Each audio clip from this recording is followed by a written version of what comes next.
Sometimes the people you trust most are the ones who can hurt you deepest. For Police Chief Catherine Blake, that painful truth was about to hit home in the most dangerous way possible. She'd spent 20 years building a department she could believe in, surrounded by officers she'd trust with her life. James Harper was just trying to make an honest living as a helicopter pilot, ferrying passengers around the city while raising his 8-year-old daughter alone. During a routine flight, his thermal scanner picked up something that shouldn't have been there. Someone in Catherine's trusted inner circle was meeting with people they had no business meeting with. Tonight, as Catherine sits in the Glasshouse restaurant reviewing security files, she has no idea that betrayal is watching her from across the street. James sees the threat first. Without warning, he moves behind her chair, covers her mouth, and whispers the words that will save her life. Don't talk. What deadly secret threatens to destroy everything Catherine has built? Before we jump back in, tell us where you're tuning in from. And if this story touches you, make sure you're subscribed, because tomorrow I've saved something extra special for you. The morning sun filtered through the tall windows of the Metro Police headquarters, casting long shadows across Chief Catherine Blake's corner office. At 52, she carried herself with the quiet confidence of someone who had earned every stripe, every commendation, every moment of respect through decades of dedicated service. The walls told her story, photographs with community leaders, certificates of merit, and a display case containing her father's badge from his 30-year career with the same department. Catherine had never imagined following in his footsteps until a pivotal moment during her sophomore year of college. A domestic violence call had gone tragically wrong in her neighborhood, and she watched helplessly as a young mother became another statistic. That night, she changed her major from business to criminal justice, driven by a simple belief that good people needed to stand between the innocent and those who would harm them. 20 years later, she'd risen through the ranks, not through politics or connections, but through an unwavering commitment to doing the right thing. Her officers respected her because she never asked them to do anything she wouldn't do herself. She knew their families, their struggles, their dreams. The department wasn't just her workplace, it was her extended family. Deputy Chief Roger Kendall knocked gently on her doorframe. A graying veteran with kind eyes and a gentle manner, he'd been her mentor since she was a rookie patrol officer. Morning briefing in 10 minutes, Chief. We've got some interesting developments on the Riverside warehouse case. Catherine nodded, gathering the thick manila folders spread across her desk. The warehouse district had been plaguing her thoughts for weeks. What appeared to be routine drug investigations kept hitting dead ends, with evidence mysteriously disappearing and witnesses suddenly becoming uncooperative. Something felt wrong, but she couldn't pinpoint exactly what. Roger, have you noticed anything unusual about the evidence chain on these Riverside cases? She asked, sliding one of the folders toward him. He paused, studying the documentation with the careful attention of someone who'd seen enough inconsistencies to recognize them. Now that you mention it, there have been some irregularities. Nothing I could put my finger on, but the timing of certain transfers, the personnel assignments, it doesn't follow our usual protocols. Catherine made a mental note to dig deeper. In her experience, when things didn't feel right, there was usually a good reason. Across town, James Harper was performing his pre-flight inspection with the methodical precision that had kept him alive through 3 tours of duty overseas. At 38, the former Army aviator had traded military helicopters for civilian charter flights, but his attention to detail remained as sharp as ever. The transition to civilian life hadn't been easy, especially after becoming a single father when his wife died in a car accident 2 years ago. His daughter Lily was everything to him now. At 8 years old, she had her mother's bright smile and her father's curious nature. This morning, she sat in the hangar office doing homework while he completed his inspection, occasionally looking up to wave at him through the window. The sight never failed to remind him why he'd left the military. Some things were more important than serving his country, and protecting the little girl in that office was at the top of that list. "Daddy, Mrs. Henderson says I can stay at school for art club today if it's okay with you," Lily called out as James checked the helicopter's thermal imaging equipment.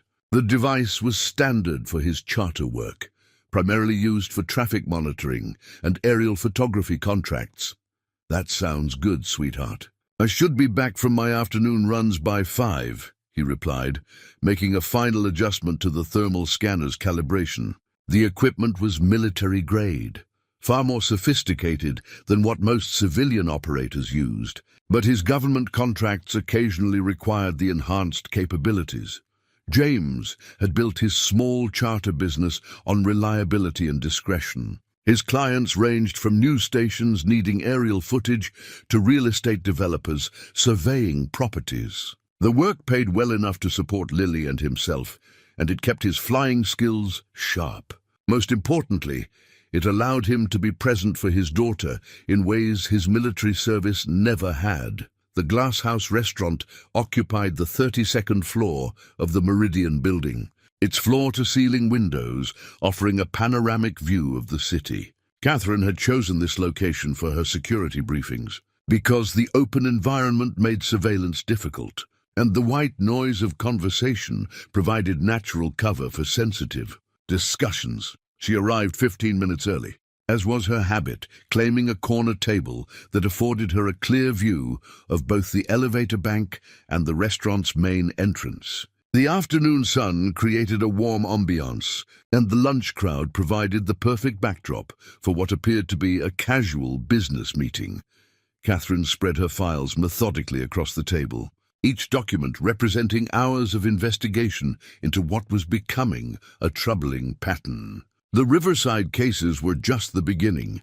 She'd identified similar irregularities in evidence handling, witness protection protocols, and interdepartmental communications. Someone with significant access was manipulating the system. But the scope suggested this wasn't the work of a single rogue officer. Deputy Chief Kendall arrived precisely on time, his expression grave as he slid into the seat across from her. "Catherine, I've been thinking about our conversation this morning. I pulled some additional files, and what I found concerns me." He placed a slim folder on the table between them. "Personnel assignments for the Riverside investigations show a pattern. The same small group of officers keeps appearing on these cases, always in positions where they'd have access to evidence or witness information." Catherine opened the folder, scanning the assignment sheets with growing unease. Names she recognized, officers she'd worked with for years, appeared again and again. "This can't be coincidence." "That's what worries me," Kendall replied quietly. "These are good officers, Catherine. People we've trusted with our most sensitive operations."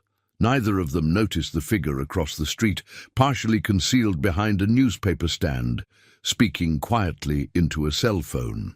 The watcher had been there for 20 minutes. Positioned with a clear view of the restaurant's interior, 5,000 feet above the city, James Harper was completing a routine aerial survey contract when his thermal imaging display caught something unusual. The scanner showed heat signatures in an area that should have been abandoned, the old Riverside warehouse district. Multiple vehicles, several human figures, and what appeared to be a coordinated operation taking place in broad daylight.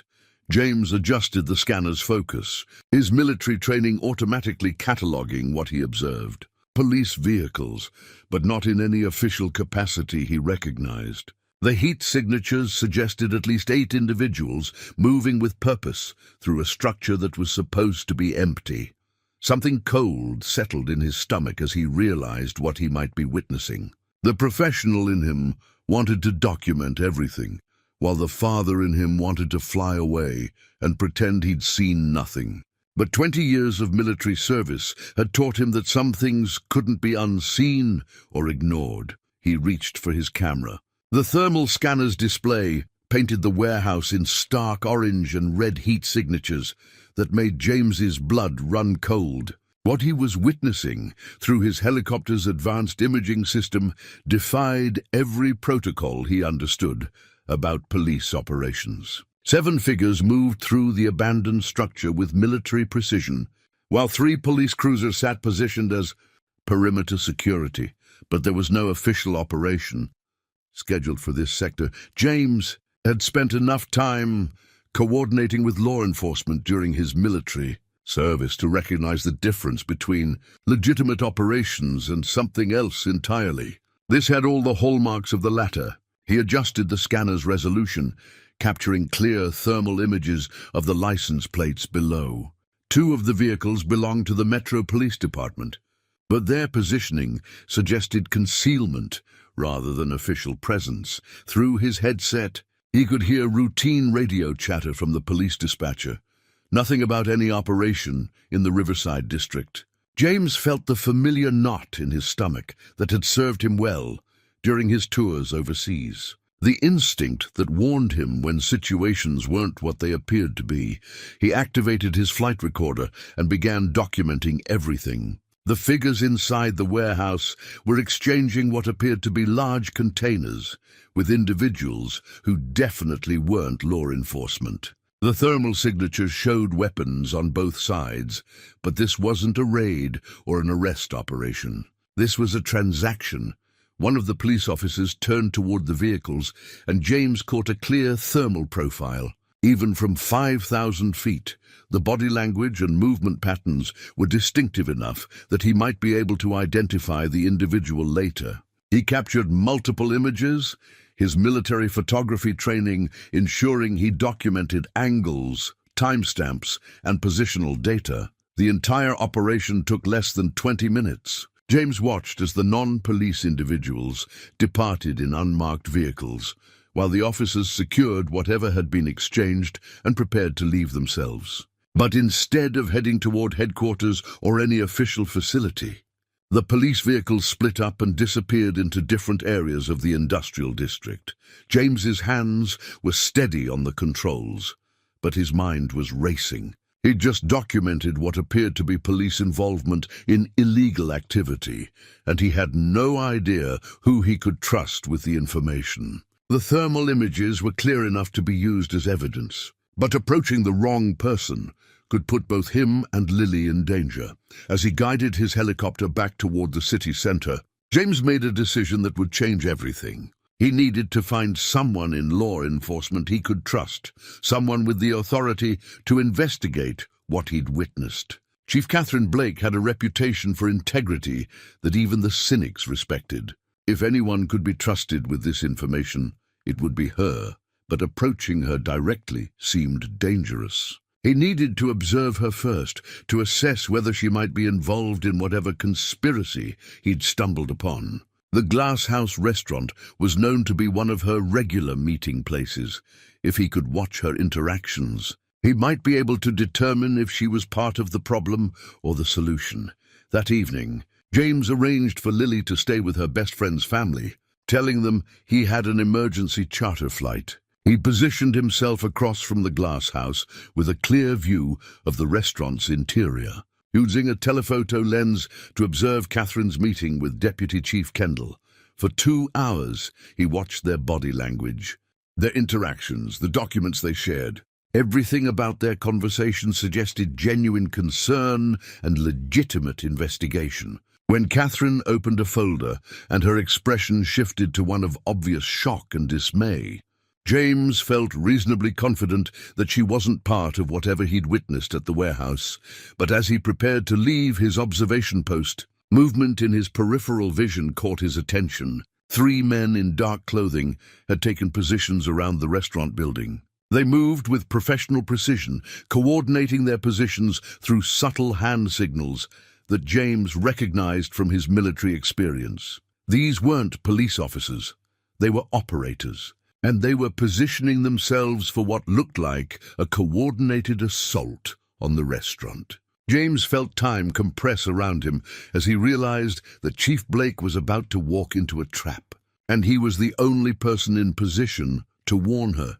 He grabbed his gear and ran toward the building, his mind automatically shifting into tactical mode. The entrance lobby would be monitored, but the service elevators might provide access to the restaurant level. He had perhaps 5 minutes before the operation commenced, based on the positioning patterns he'd observed. James reached the Meridian building just as the first operator entered the lobby. Using his military training, he slipped through a service entrance and made his way to the freight elevator. The 32nd floor seemed like an eternity away as the elevator climbed, each floor marker increasing his anxiety about what he might find when the doors opened. The service corridor was empty, but James could hear voices from the restaurant's main dining area. He peered around the corner and immediately spotted Catherine and Kendall at their corner table, completely unaware of the danger closing in around them. The operators had reached the restaurant level and were positioning themselves for what appeared to be an elimination rather than an arrest. James had no weapon, no backup, and no official authority to intervene. But he had 20 years of military experience and the absolute certainty that innocent people were about to be killed unless he acted immediately. Chief Blake represented not just a potential ally in investigating the warehouse conspiracy. She was a good person whose life was in immediate danger. He moved quickly through the restaurant's periphery, using the dinner crowd as cover while keeping Catherine's table in sight. The operators were closing in, their positions suggesting they intended to eliminate both Blake and Kendall before making their escape. James calculated angles, timing, and options as he approached Catherine's table from behind. The thermal scanner images were still fresh in his memory. Police officers involved in illegal activity, evidence of corruption at the highest levels, and now an assassination attempt against the one person who might be able to expose the truth. James realized that his routine charter flight had made him a witness to something much larger and more dangerous than he'd initially understood. As he reached Catherine's chair, James could see the first operator reaching into his jacket. There was no time for explanations, no opportunity for lengthy warnings. He had perhaps 3 seconds to prevent a double homicide and preserve the only evidence of the conspiracy he'd discovered. James placed his hand gently but firmly over Catherine's mouth and leaned close to her ear. In a voice barely above a whisper, he spoke the 2 words that would save her life and irrevocably change both of their futures. Don't talk. The roof access door burst open as Catherine and James emerged into the evening air, the city's lights beginning to twinkle in the growing darkness below. James's helicopter sat on the building's landing pad like a mechanical salvation, its rotors already beginning their slow rotation as the engine warmed up. Remote start, James explained, helping Catherine climb into the passenger compartment. Military modification allows for rapid departure in hostile situations. As Catherine strapped herself into the unfamiliar harness, she could hear commotion from the stairwell behind them. Heavy footsteps, multiple voices, and the unmistakable sound of tactical equipment suggested their pursuers had reached the roof level. James slipped into the pilot's seat with fluid efficiency, his hands moving across the controls with the precision of someone who'd performed this sequence hundreds of times under pressure. "Hang on," he said, pulling back on the collective. The helicopter lifted smoothly from the pad just as the roof access door exploded open and 3 figures in tactical gear burst onto the landing area. Catherine watched through the aircraft's windows as the operators below spoke urgently into their communications equipment. Within seconds, she could hear radio chatter on James's aviation frequency. Ground units were being mobilized to track their flight path, and air traffic control was being instructed to monitor all civilian aircraft departures. "They're coordinating a citywide search," James said, adjusting their heading toward the industrial district. "But they're assuming we'll try to flee the area. Instead, we're going to circle back and gather more intelligence about what we're dealing with."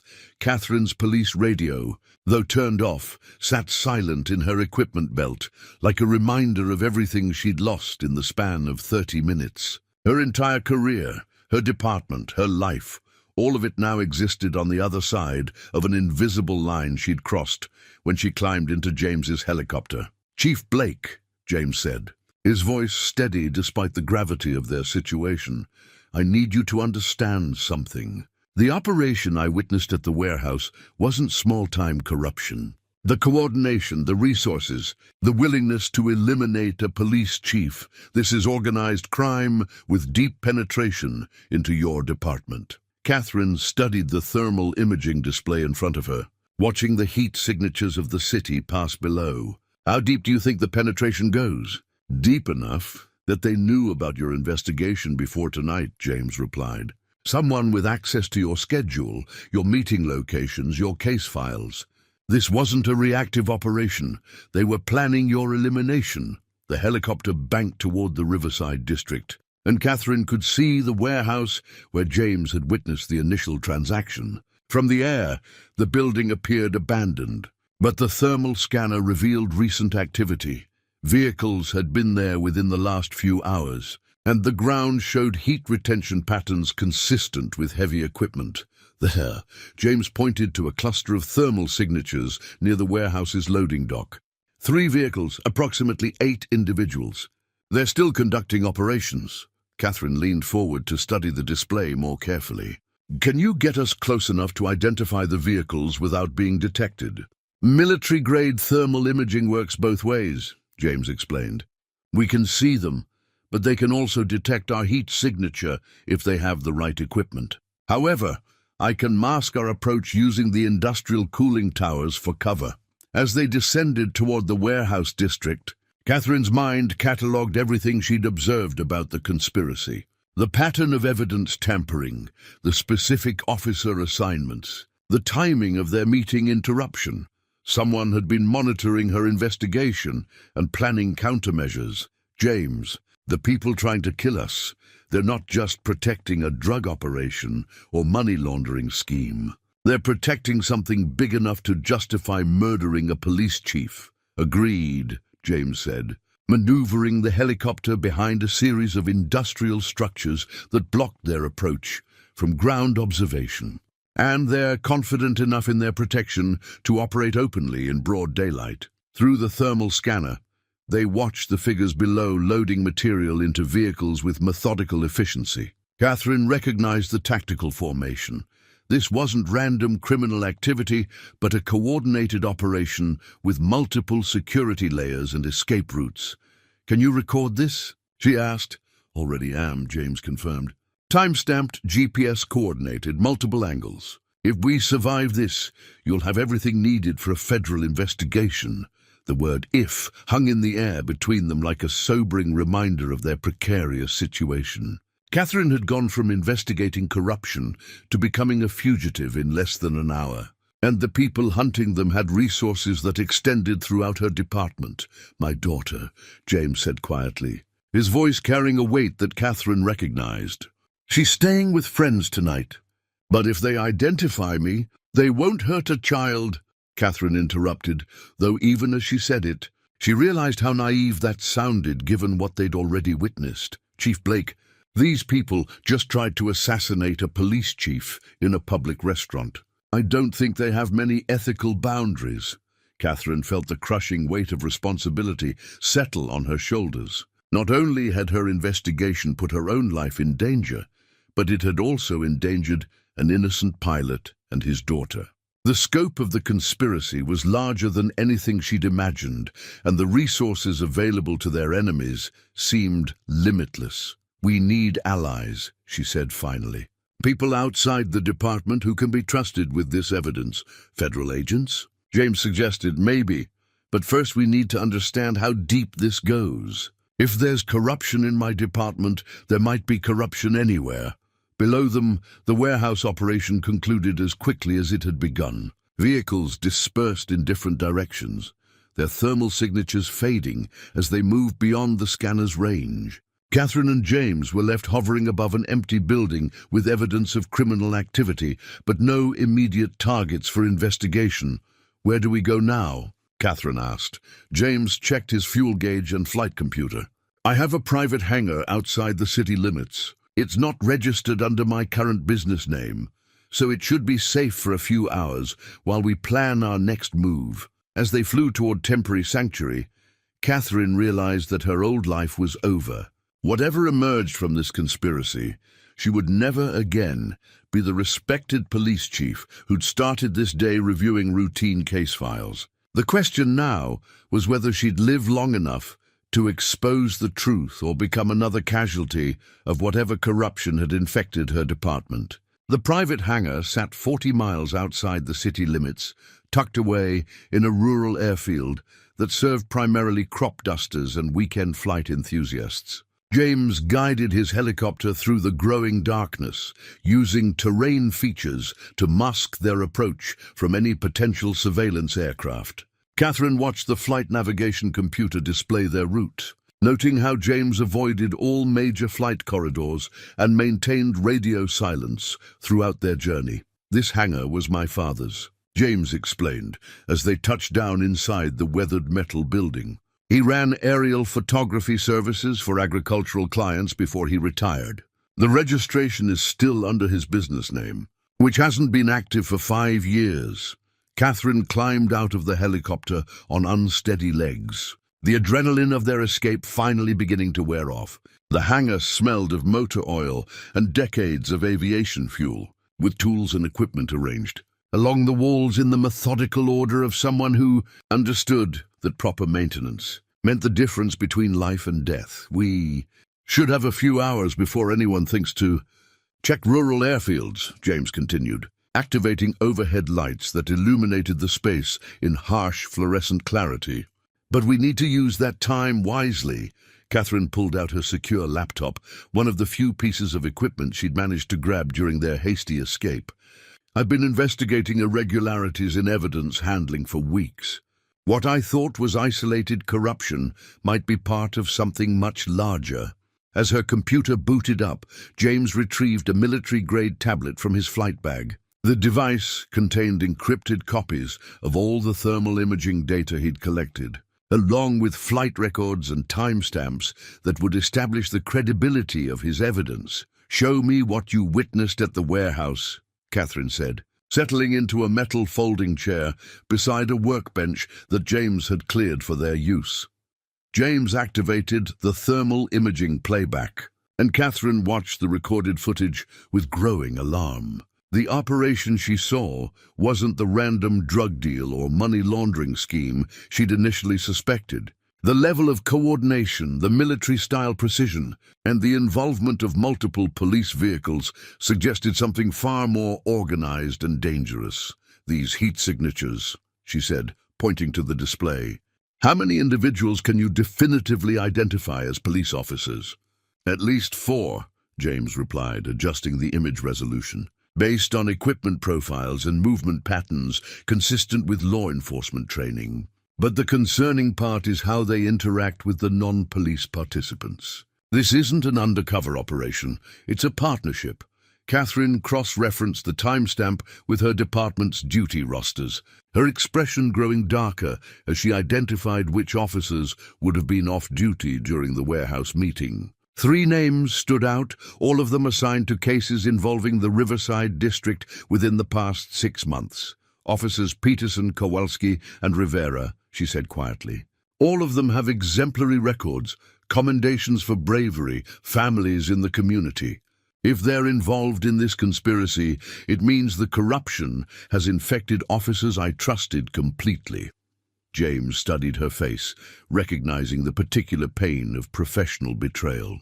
"In my military experience, the most dangerous conspiracies are built around people who appear beyond suspicion. Clean records, respected reputations, access to sensitive information." Catherine's laptop chimed with an encrypted message from Deputy Chief Kendall. She opened the communication, her heart sinking as she read his brief report. "Your office searched by unknown personnel claiming federal authority. All files related to Riverside investigation confiscated. Suggest you maintain low profile until situation clarifies." "They moved fast," James observed, reading over her shoulder. "Professional teams, federal cover credentials, immediate evidence seizure. This isn't local corruption. It's organized crime with government-level resources." Catherine felt the walls closing in around her investigation. Not only had her suspects been warned about her surveillance, but they'd also managed to confiscate all her physical evidence within hours of the restaurant incident. The scope of their resources suggested connections that extended far beyond her local department. James, your thermal imaging data might be the only evidence that still exists, she said.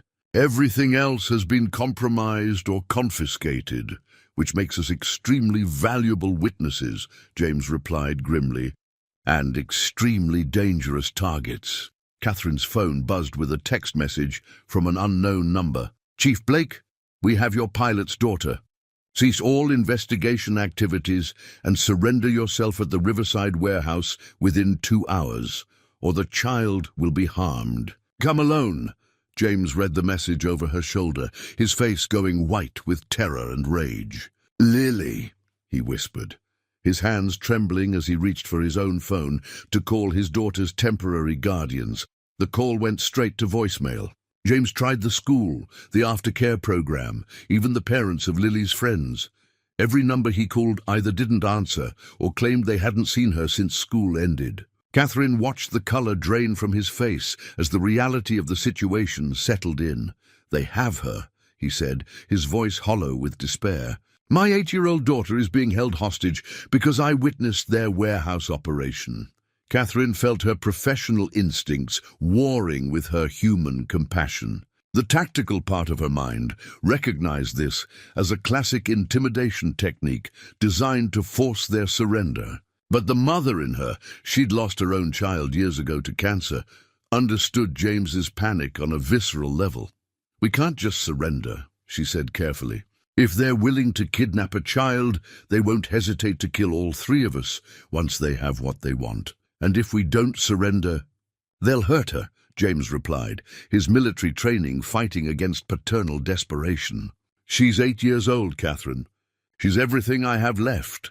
Catherine studied the warehouse thermal imaging again, this time looking for tactical advantages rather than evidence of corruption. What if we don't play by their rules? What if instead of surrendering, we extract your daughter and gather more evidence at the same time? James looked at her with a mixture of hope and skepticism. That's a military-style rescue operation. We don't have backup weapons or intelligence about the facility's security, but we have your thermal imaging equipment. My knowledge of police tactics and the element of surprise, Catherine countered. They're expecting us to either run or surrender.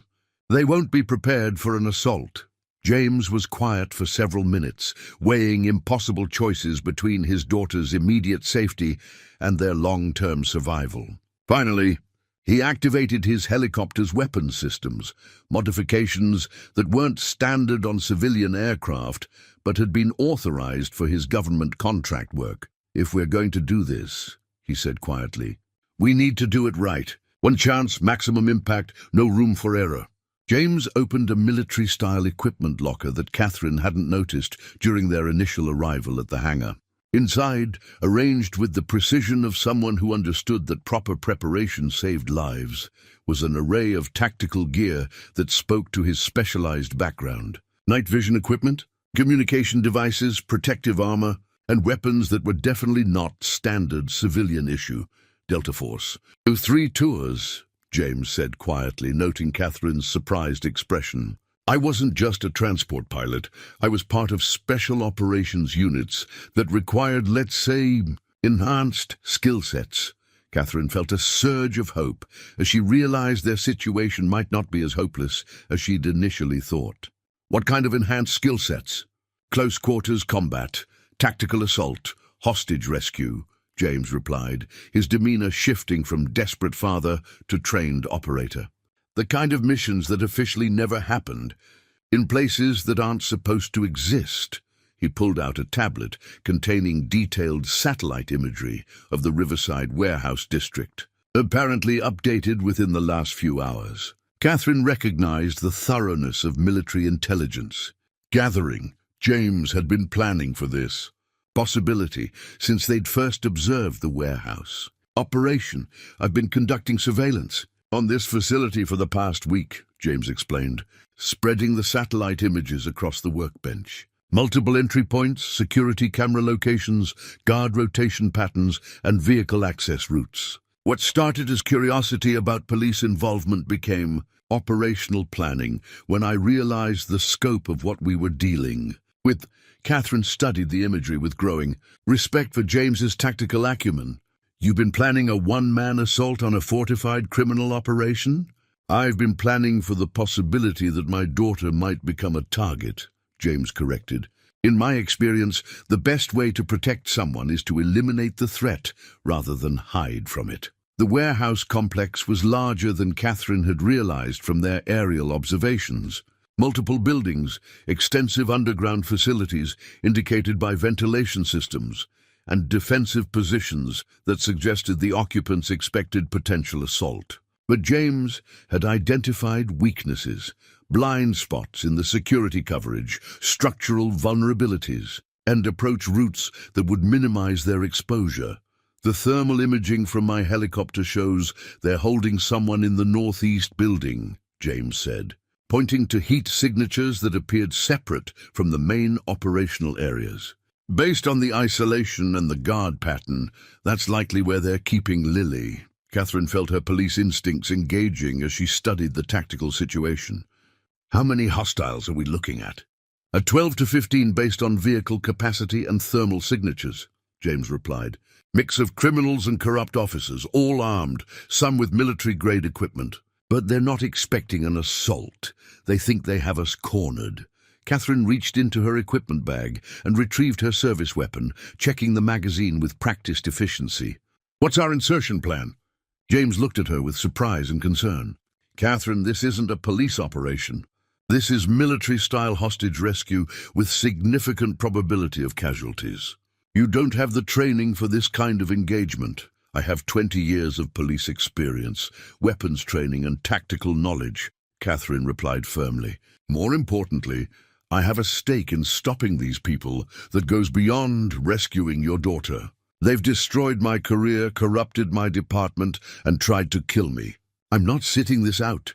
James recognized the determination. In her voice, the same resolve he'd seen in special operations partners who understood that some missions required personal investment beyond professional duty. He nodded slowly and began outlining their assault plan. Helicopter insertion under cover of darkness, using the industrial cooling towers to mask our approach. I'll handle the security neutralization while you provide overwatch and communication support. Once we've secured Lily, we extract with additional evidence of the operation. Catherine studied the warehouse layout, noting the positioning of critical infrastructure and potential escape routes. What about backup? If this goes wrong, we'll be completely isolated. I've reached out to some former military contacts, James said, pulling out an encrypted communication device. People who understand the difference between official channels and getting things done. They can't provide direct support, but they can ensure our evidence reaches the right federal authorities if we don't survive. The weight of their situation settled between them like a heavy presence. They were planning to assault a fortified criminal operation with minimal resources, no backup, and the life of an innocent child hanging in the balance. But the alternative, surrendering to people who had already demonstrated their willingness to kill, offered no better odds for survival. James, Catherine said quietly, I need you to understand something. If we don't come back from this, my department will be taken over by the same corruption we're fighting. Hundreds of officers, thousands of citizens, they'll all be affected by what these people have built.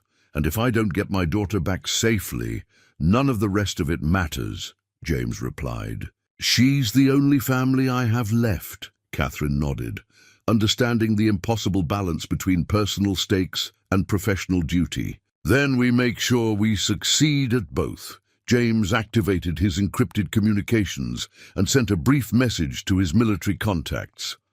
Operation Nightfall commencing. Evidence package transmitted. If no contact within 6 hours, assume worst-case scenario.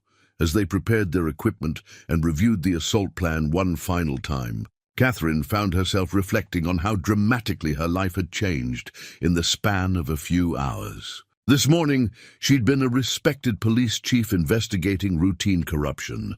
Tonight, she was planning a military-style assault to rescue a kidnapped child and expose a conspiracy that threatened everything she'd worked to build. "Ready?" James asked, his voice carrying the calm professionalism of someone who'd faced similar situations before. Catherine checked her weapon one last time and nodded. "Let's bring your daughter home and end this nightmare."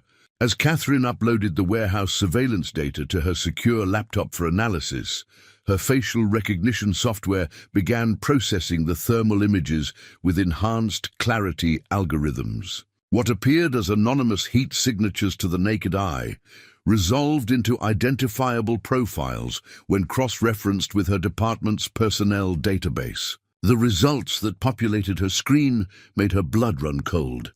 "James," she said, her voice barely above a whisper, "come look at this." The enhanced thermal imaging revealed facial profiles that were unmistakably familiar. But it wasn't just the corrupt officers she'd suspected. The central figure coordinating the entire warehouse operation was Deputy Chief Roger Kendall, the man she'd trusted with her life for 20 years. "That's impossible," Catherine breathed, staring at the screen in disbelief. "Roger is the one who warned me about the evidence irregularities. He's been helping with the investigation." James studied the enhanced images with the analytical detachment of someone trained to accept unpleasant truths. "Look at the body language, the positioning. He's not participating reluctantly. He's commanding the operation." Catherine scrolled through additional frames, each one confirming what her mind refused to accept. Roger Kendall, her mentor and trusted second-in-command, was at the center of every criminal transaction. The man who'd guided her career, who'd eaten dinner with her family, who'd been like a father to her. He was the architect of the conspiracy she'd been investigating. He knew about our meeting tonight, Catherine realized. The full scope of the betrayal beginning to crystallize. He suggested the Glasshouse restaurant. He recommended the time, the location, even the seating arrangement. James pulled up the encrypted files Catherine had shared with Kendall over the past weeks, cross-referencing them with the timeline of criminal operations. Every piece of evidence you discovered, every pattern you identified, he knew about it immediately. He's been using your investigation to identify and eliminate threats to his operation. Catherine felt nauseated as the implications became clear. The officers I suspected of corruption, Peterson, Kowalski, Rivera, they might have been investigating the same conspiracy from different angles. If Roger identified them as threats, they're probably dead, James finished quietly. Made to look like accidents, transfers, early retirements. Anyone who got close to exposing the truth would have been eliminated. The thermal imaging showed Roger coordinating with individuals who were clearly not law enforcement. Based on their equipment and tactical positioning, they appeared to be international criminals with significant resources and military training. This wasn't local police corruption. It was a sophisticated criminal organization that had infiltrated law enforcement at the highest levels. "How long has this been going on?" Catherine asked. Though she dreaded the answer, James enhanced the financial metadata embedded in his surveillance files, revealing bank account numbers and transaction records that his military-grade equipment had intercepted. Based on the communication patterns and operational sophistication, at least 5 years. Probably longer. Catherine opened her department's personnel files, searching for patterns she'd missed during her initial investigation. Roger Kendall had been instrumental in hiring decisions, promotion recommendations, and case assignments throughout his tenure as deputy chief.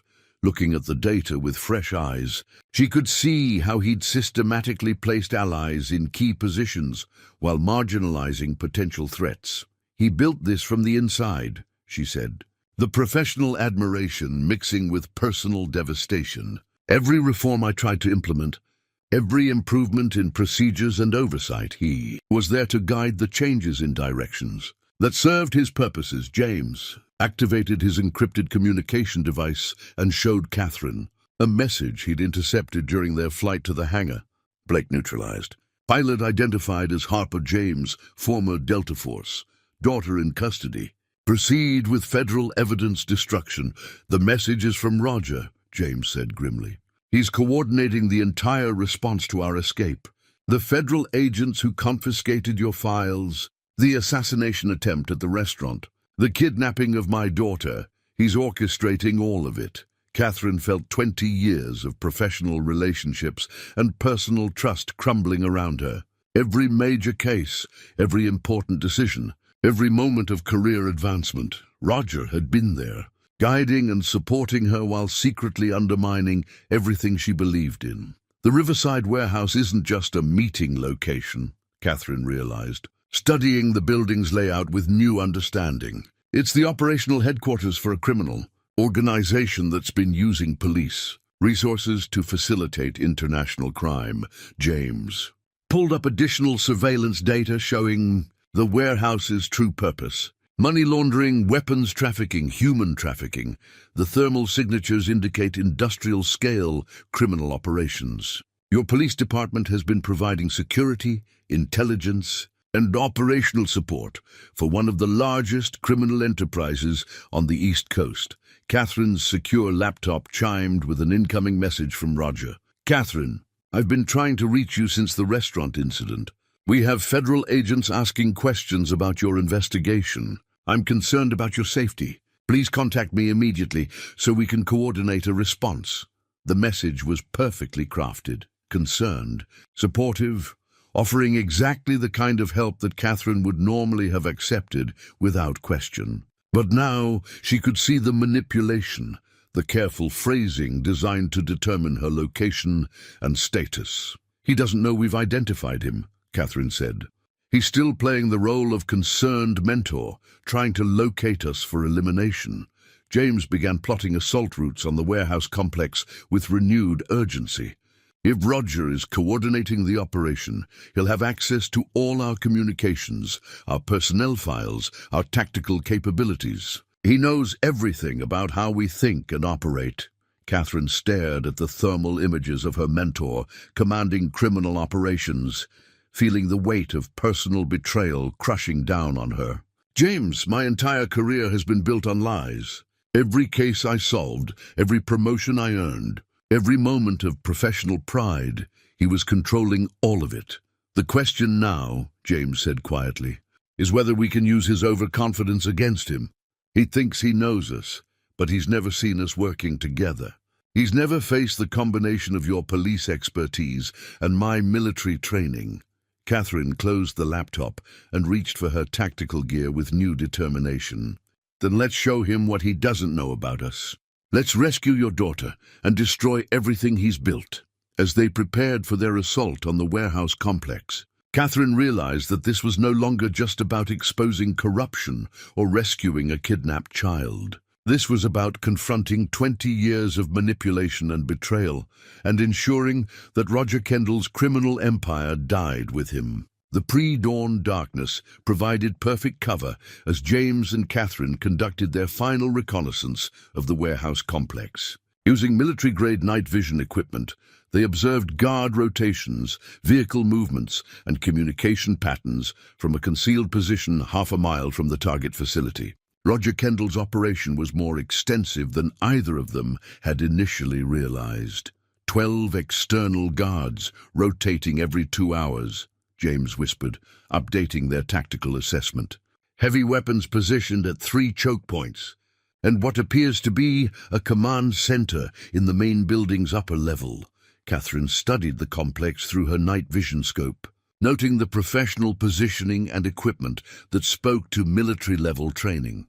These aren't typical criminals. The coordination, the weapons, the tactical awareness. This is an organized military-style operation. Through their thermal imaging equipment, they could see Lily's heat signature in the northeast building, separated from the main operational areas but under constant guard. The 8-year-old appeared to be unharmed, but was clearly being held under heavy security that would make extraction extremely dangerous. 2 guards inside her building, on roving patrol outside, James observed, his voice tight with controlled emotion. They're keeping her isolated but accessible. Insurance against our cooperation.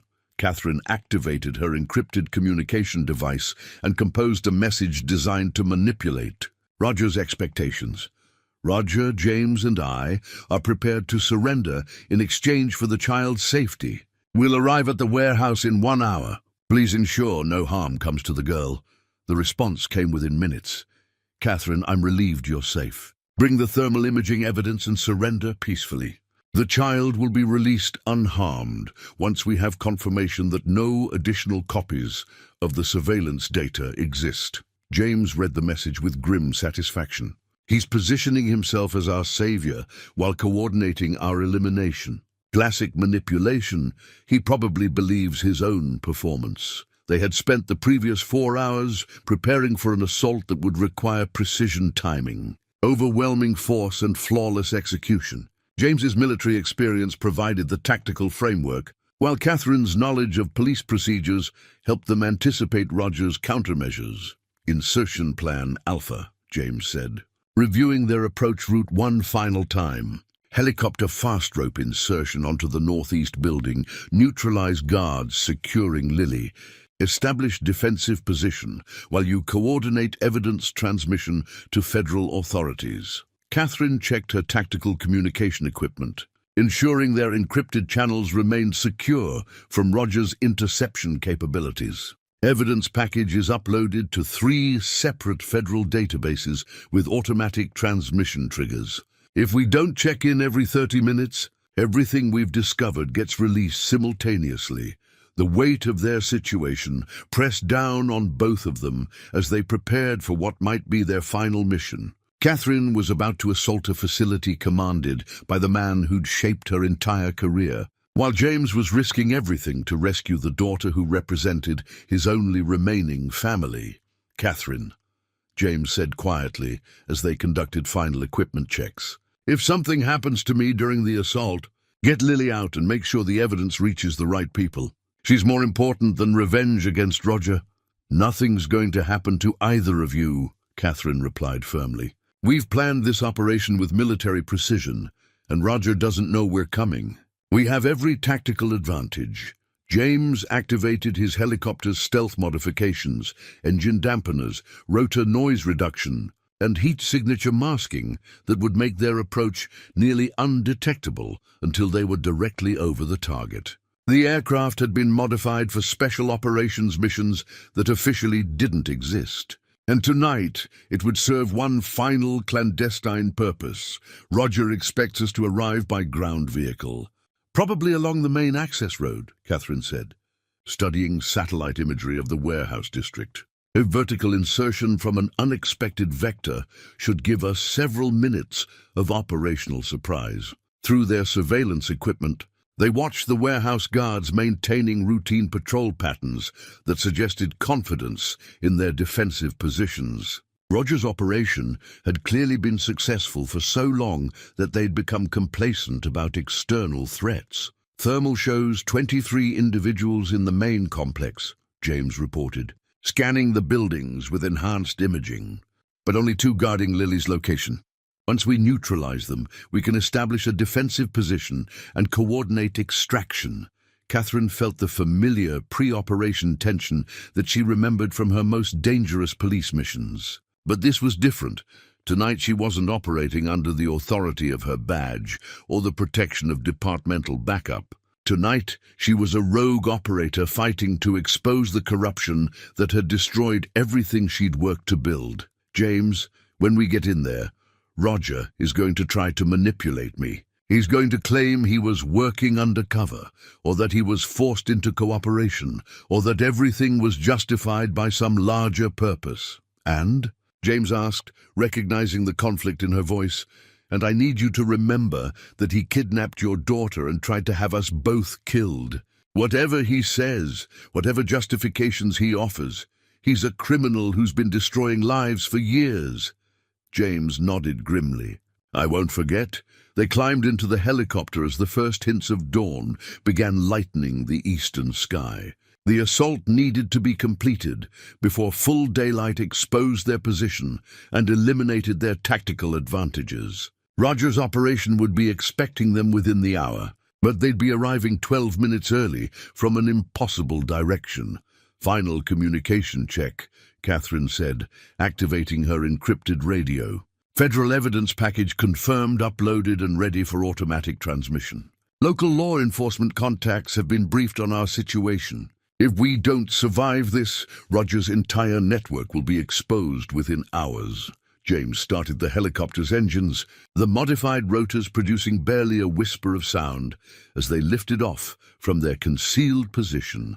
"Lily, Daddy's coming," he said quietly, his voice carrying 20 years of military determination and a father's desperate love. As they flew toward the warehouse complex through the pre-dawn darkness, Catherine reflected on the journey that had brought her to this moment. This morning she'd been a respected police chief investigating routine corruption. Tonight she was conducting a military-style assault to rescue a kidnapped child and expose the man who'd betrayed everything she believed in. 2 minutes to target, James announced, his voice shifting into the calm professionalism of a special operations pilot. Catherine checked her weapon one final time and prepared for the confrontation that would either vindicate 20 years of police service or destroy everything she'd worked to build. Either way, Roger Kendall's criminal empire was about to end. The helicopter descended through the pre-dawn darkness like a mechanical ghost, its modified rotors producing barely a whisper as James guided it toward the northeast building where Lily was being held. Catherine felt her heart hammering against her tactical vest as they approached the moment that would determine whether they saved an innocent child or became casualties of Roger's criminal empire. 30 seconds to insertion, James announced through their tactical headsets, his voice carrying the calm precision of someone who'd performed similar missions in hostile territory overseas. Catherine could see the warehouse complex spread out below them through her night vision equipment, a maze of buildings, guard positions, and criminal operations that had been masquerading as abandoned industrial facilities. Thermal imaging showed the 2 guards inside Lily's building, unaware that death was descending from above. James positioned the helicopter directly over the building's flat roof, the aircraft's stealth modifications keeping their approach undetected by the security teams below. "Fast rope deployment in 5 seconds, he said, his hands steady on the controls despite the knowledge that his daughter's life hung in the balance. Catherine hooked her rappelling gear to the helicopter's deployment line, checking her weapon and communication equipment one final time. Below them, she could see heat signatures moving through the building, one guard near what appeared to be Lily's location, another positioned at the main entrance. "Go, go, go," James commanded. Catherine dropped through the helicopter's open door, rappelling down the deployment line with military precision. Her boots hit the roof with barely a sound, and she immediately moved to the building's rooftop access while James maneuvered the aircraft to a defensive position. Overhead, the door was unlocked, overconfidence on the part of guards who didn't expect aerial insertion. Catherine moved through the building's upper level with practiced stealth, her police training and tactical experience guiding her toward the heat signatures she'd observed from above. Through the building's thin walls, she could hear muffled conversation from the room where Lily was being held. One guard was speaking into a radio, reporting routine status to what was presumably the main command center. The other was positioned near a window, watching for ground-based approaches that would never come. Catherine reached the door to Lily's holding room and listened carefully to the conversation inside. "Boss wants us to move the package to the main building in 10 minutes, one guard was saying. "Something about using her for the final negotiation with Blake." "Copy that," the second guard replied. "Let me check the perimeter one more time before we move her." Catherine heard footsteps approaching the door and positioned herself for close-quarters combat. When the guard emerged from the room, she struck with the precision of someone who'd spent 20 years dealing with dangerous criminals. The guard dropped unconscious before he could raise an alarm, his weapon secured and his radio disabled within seconds. The second guard, hearing the brief scuffle, called out from inside the room. "Johnson, everything okay out there?" Catherine modulated her voice to sound like the unconscious guard. "All clear. Thought I heard something, but it's nothing." She moved to the window where the second guard was positioned. approaching from his blind spot with the tactical awareness that had kept her alive through 2 decades of police work. When she struck, it was with overwhelming force that neutralized the threat before he could endanger Lily. Inside the holding room, Catherine found 8-year-old Lily Harper sitting on a makeshift cot, her eyes wide with fear, but her spirit clearly unbroken. The little girl looked exactly like the photographs James carried in his helicopter. Bright, curious, and undeniably his daughter.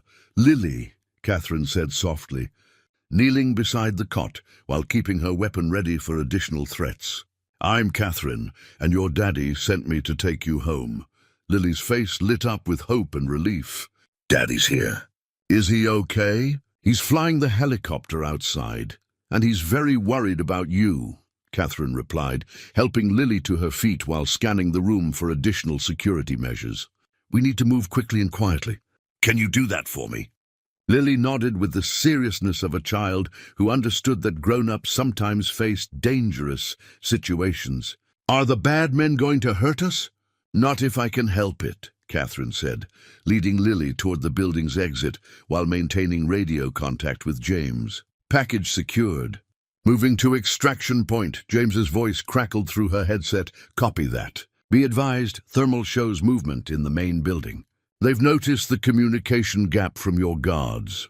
Catherine and Lily moved through the building's corridors toward the rooftop access. But before they could reach the stairs, Catherine heard vehicles approaching the building's perimeter. Through the windows, she could see tactical lights and the organized movement of armed personnel surrounding their position. "James, we've got company," Catherine reported. "Multiple hostiles, professional formation, heavy weapons. They've figured out what happened." Roger's voice came over external speakers positioned around the building. "Catherine, I know you're in there with the child. You've placed her in extreme danger by attempting this rescue. Surrender now, and I'll ensure both of your safety." Catherine felt rage building in her chest as she heard her mentor's voice, the same calm, authoritative tone he'd used to guide her career for 20 years, now being used to manipulate her into surrendering to the criminal operation he commanded. "Catherine," Roger continued over the speakers, "I've spent years preparing for this moment. Every tactical decision you might make, every police procedure you might follow, I taught them to you. You cannot outmaneuver someone who knows exactly how you think." Through the building's windows, Catherine could see the full scope of Roger's operation. Military-grade vehicles, professional operators, weapons and equipment that spoke to international criminal resources. But she could also see something Roger hadn't counted on: James's helicopter positioning itself for an aerial assault that would provide covering fire for their extraction. "Lily," Catherine said quietly, "we're going to play a game. When I say run, you're going to run as fast as you can toward the roof. No matter what you hear, no matter what happens, you keep running until you reach your daddy." "Can you do that?" Lily nodded with the brave determination of a child who trusted the adult protecting her. Catherine activated her radio. "James, initiate suppression fire on my mark." "We're coming up hot." The helicopter's suppression fire erupted across the warehouse complex as James provided covering fire for Catherine and Lily's escape. The building shook with the impact of precision strikes against Roger's tactical positions, buying them precious seconds to reach the rooftop extraction point. "Run, Lily," Catherine shouted, pushing the 8-year-old toward the stairwell while returning fire against the operatives breaching the building's lower level. Lily sprinted up the stairs with the desperate speed of a child whose life depended on reaching safety, while Catherine provided rear-guard action against Roger's forces. The sound of combat echoed through the building, tactical radio chatter, weapons fire, and the approaching footsteps of professional operators who were determined to prevent their escape. Catherine reached the rooftop, just as James brought the helicopter into position for immediate extraction. But before they could reach the aircraft, Roger Kendall emerged from the stairwell behind them, his service weapon drawn and his face showing the cold determination of someone who'd spent years planning for this confrontation. "Catherine, stop!" Roger commanded, his voice carrying 20 years of authority and mentorship. "You're making a mistake that will destroy everything we've worked to build." Catherine positioned herself between Roger and Lily, her own weapon trained on the man who'd shaped her entire career, while secretly corrupting everything she believed in. "The only thing you built was a criminal empire that used my department as a cover for international crime. You don't understand the complexity of what we're dealing with," Roger replied, his tone shifting to the patient explanation he'd used during her training years. "The operations you witnessed were part of a federal task force investigating organized crime. Everything was authorized, everything was necessary." James maneuvered the helicopter closer to the rooftop, but Catherine could see additional aircraft approaching in the distance, Roger's backup arriving just as their extraction window was closing. Lily stood frozen between the two adults, her young mind struggling to process the life-and-death confrontation unfolding around her. "Federal task force." Catherine laughed bitterly.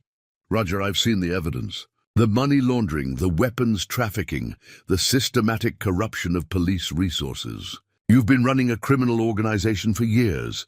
Roger's expression shifted from paternal concern to cold calculation. "Catherine, you were always too idealistic to understand the necessities of real police work. Sometimes justice requires methods that don't fit neatly into your moral framework. And sometimes," Catherine replied, "evil people convince themselves they're serving a greater good while they destroy innocent lives." The helicopter touched down on the rooftop, its rotors creating a whirlwind of debris and noise that forced everyone to shout over the mechanical thunder. James kept the aircraft steady while maintaining overwatch with the helicopter's defensive systems, ready to provide covering fire if the confrontation escalated. "Lily, get to the helicopter," Catherine commanded, but before the child could move, Roger stepped forward with his weapon raised. "The child stays here," Roger said firmly. "Catherine, you have 10 seconds to surrender your weapon and submit to arrest, or I'll be forced to use lethal force to protect this operation." Catherine saw the truth in Roger's eyes, the cold willingness to kill an 8-year-old child to preserve his criminal empire. This wasn't the mentor who'd guided her career or the father figure who'd supported her advancement. This was a criminal who'd spent years manipulating her while building an organization that destroyed everything police work was supposed to represent. "You're going to shoot a child?" Catherine asked, her voice carrying the moral outrage of someone confronting absolute corruption. "I'm going to do whatever is necessary to protect an operation that's taken years to build," Roger replied. "Catherine, you have no idea how much money, how many resources, how many lives have been invested in what you're trying to destroy." James's voice crackled through Catherine's headset. "Multiple aircraft approaching from the south. We have maybe 60 seconds before this rooftop becomes untenable." Catherine made her decision. Instead of engaging Roger in further conversation, she dove toward Lily while simultaneously drawing fire away from the child. Her movement forced Roger to choose between shooting an unarmed 8-year-old or engaging a trained police officer who was protecting her. Roger's hesitation, perhaps the last vestige of the mentor Catherine had once respected, gave her the opening she needed. She tackled Lily to the rooftop surface while returning fire with precision that forced Roger to seek cover behind the building's mechanical equipment.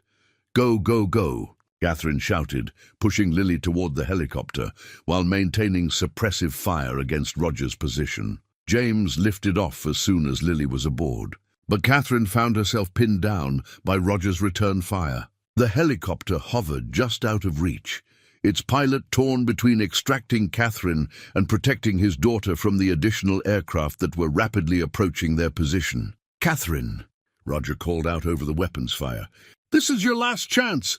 Surrender now, and I'll ensure you receive a fair trial. Continue this resistance, and you'll be killed as a terrorist threat to federal operations." Catherine looked at the helicopter where Lily was safely secured, then at Roger's position, where her former mentor was preparing for a final assault. She realized that her 20-year career in law enforcement had led to this moment, choosing between personal survival, and protecting innocent people from corruption that threatened everything she'd sworn to defend. "Roger," Catherine called back, "you taught me that good police officers never abandon their duty, no matter what the cost." She activated her tactical radio and transmitted the final evidence package to federal authorities, then prepared for the confrontation that would determine whether justice or corruption would control her department's future. "James, get Lily out of here," Catherine commanded through her headset. "And make sure she knows her daddy loves her. And make sure the evidence reaches the right people." As the helicopter began its extraction with Lily aboard, Catherine prepared for her final confrontation with the man who'd betrayed everything she'd spent her career trying to build. 6 months later, Catherine Blake stood before the newly constructed memorial wall in the Metro Police headquarters, reading the names of officers who had died in the line of duty. Among them was Deputy Chief Roger Kendall, whose final moments on that warehouse rooftop had been captured by news helicopters and federal surveillance aircraft. The official record showed that he'd died during a federal operation to expose the criminal organization he'd been leading, a fitting end to a career built on deception. The afternoon sun streamed through the building's renovated windows, casting warm light across the lobby where photographs of honest officers now hung beside commendations for integrity and community service. Catherine had spent the past 6 months rebuilding her department from the ground up, implementing transparency measures and accountability protocols that would prevent another Roger Kendall from corrupting the badge she'd devoted her life to serving. "Chief Blake?" Officer Patricia Santos approached with a respectful smile. At 25, she represented the new generation of police officers that Catherine was recruiting, young, idealistic, and committed to the community policing philosophy that had driven Catherine's own career. "The federal investigators are here for their final debriefing." Catherine nodded, straightening her uniform and checking her reflection in the memorial wall's polished surface. The woman looking back at her had aged considerably in the past 6 months, but her eyes held a clarity and determination that hadn't been there before her confrontation with Roger's criminal empire. The investigation that followed, the warehouse assault, had exposed corruption reaching far beyond Catherine's department. Roger's organization had infiltrated law enforcement agencies across 3 states, facilitating everything from money laundering to human trafficking.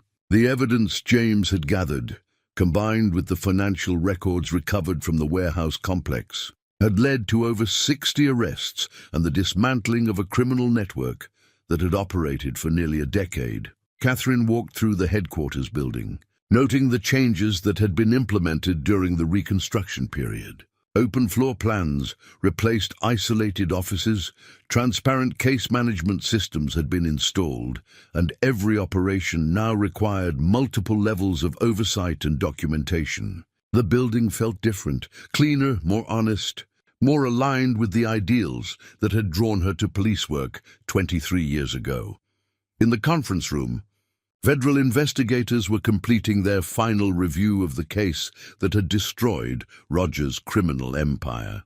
Agent Rebecca Foster, who had led the multi-state investigation, looked up as Catherine entered. "Chief Blake, we're just finishing our analysis of the financial networks that Mr. Kendall had established," Agent Foster said, gesturing to charts and documents that covered every available surface. The scope of the corruption was even larger than we initially realized. Catherine studied the evidence displays, seeing the full magnitude of what Roger had built during his years as her trusted second-in-command. "How many innocent officers were compromised without their knowledge?" 17 that we can confirm," Agent Foster replied.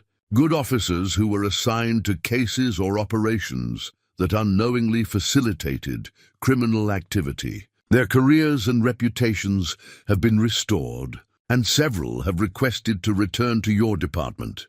The knowledge that honest officers had been manipulated into serving Roger's criminal purposes added another layer of tragedy to the investigation. Catherine had spent weeks personally meeting with each affected officer, explaining how they'd been used and ensuring they understood that their integrity remained intact. A knock on the conference room door interrupted their discussion. Officer Santos appeared with a visitor that brought a smile to Catherine's face for the first time in hours. "Chief, Mr. Harper and his daughter are here to see you," Santos announced. James Harper entered the room carrying a manila folder, followed by 9-year-old Lily, who had grown several inches since their harrowing escape from the warehouse complex. The little girl now moved with the confidence of a child who had survived something terrible and emerged stronger, while James carried himself with the quiet pride of a father who had protected his daughter against impossible odds. "Catherine," James said warmly, embracing her with the familiarity of someone who had shared life and death experiences. "How are you holding up?" "Better each day," Catherine replied honestly. "The department is healing, the community is beginning to trust us again, and knowing that Roger's entire network has been dismantled makes the sacrifices feel worthwhile." Lily stepped forward with a carefully wrapped package. "Ms. Catherine, I made this for you in art class." Catherine knelt to receive the gift, unwrapping it to reveal a beautifully detailed drawing of a helicopter flying over a city skyline. In the aircraft's windows, 2 figures could be seen, a pilot and a police officer working together to protect innocent people below. "It's beautiful." "Lily," Catherine said, her voice thick with emotion, "I'll hang it in my office so I can remember every day why we do this work." James opened his manila folder and spread several documents across the conference table. "The federal aviation contracts have been approved," he announced. "My company will be providing aerial surveillance and emergency response services for law enforcement agencies throughout the region." Agent Foster examined the contracts with interest. "Mr. Harper, your thermal imaging capabilities and tactical experience proved invaluable during this investigation. Having that expertise available for future operations will significantly enhance our law enforcement capabilities." Catherine studied the partnership agreements, noting how James's military background and flight expertise would provide her department with resources they'd never had access to before. More importantly, it would maintain the professional relationship that had developed between 2 people who had learned to trust each other under the most extreme circumstances. "There's something else," James said, producing a final document from his folder. "Lily and I have been talking, and we've decided to relocate permanently to this area. She wants to attend school here, and I want to be available to support the department's operations." Lily nodded enthusiastically. "Daddy says we can get a house with a big yard, and I can visit Ms. Catherine whenever I want." Catherine felt a warmth spreading through her chest as she realized that the traumatic events that had brought them together had also created something positive. An extended family of people who understood the importance of protecting innocent lives and standing up to corruption. "Agent Foster," Catherine said, "what's the status of the other departments that were affected by Roger's network?" "Complete restructuring in 2 states, partial reorganization in the 3rd, Agent Foster replied. "Your department's recovery model is being used as a template for the rebuilding process. The transparency measures and accountability protocols you've implemented are being adopted across multiple agencies." Catherine reflected on the irony that her department's darkest period had ultimately led to improvements that would benefit law enforcement throughout the region. Roger's betrayal had been devastating, but exposing his corruption had created opportunities for positive change that wouldn't have existed otherwise. "Chief Blake," Agent Foster continued, "there's one final matter we need to discuss. The Federal Task Force is recommending you for commendation at the national level.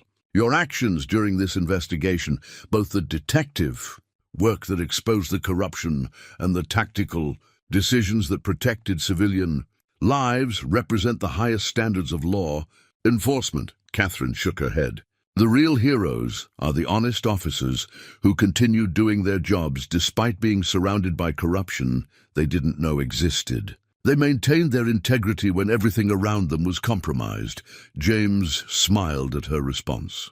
Catherine, accepting recognition for good work isn't about ego, it's about demonstrating to other officers that integrity and courage are valued and rewarded as the federal investigators concluded their briefing and prepared to leave. Catherine found herself standing with James and Lily in the lobby, where the memorial wall honored officers who had died in service. The afternoon sun was beginning to set, casting long shadows across the building that had been completely transformed in the 6 months since Roger's criminal empire had been exposed. "Lily," Catherine said, kneeling beside the little girl, "do you remember what I told you during our helicopter ride about why police officers do this work?" "To protect people who can't protect themselves," Lily replied solemnly.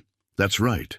And sometimes protecting people means making difficult choices and taking dangerous risks. But it's always worth it when innocent people are kept safe." James placed his hand on Catherine's shoulder. "What you built here, this department, these relationships, this commitment to honest police work, Roger never understood what he was really trying to destroy." Catherine looked around the renovated headquarters, seeing officers who now worked with transparency and accountability, community members who were beginning to trust law enforcement again, and partnerships that would strengthen public safety for years to come. The pain of Roger's betrayal would never completely fade, but it had been transformed into something constructive that honored the memory of every honest officer who had ever worn the badge. "Come on," Catherine said, leading James and Lily toward the building's exit. "I know a place that serves excellent ice cream, and I think we all deserve to celebrate how far we've come." As they walked into the evening sunlight, Catherine realized that her story wasn't ending, it was beginning again, built on foundations of trust, integrity, and the knowledge that good people working together could overcome even the most sophisticated corruption. The helicopter drawing tucked under her arm would remind her every day that sometimes the most unlikely partnerships create the strongest bonds, and that protecting innocent lives was always worth whatever sacrifices were required.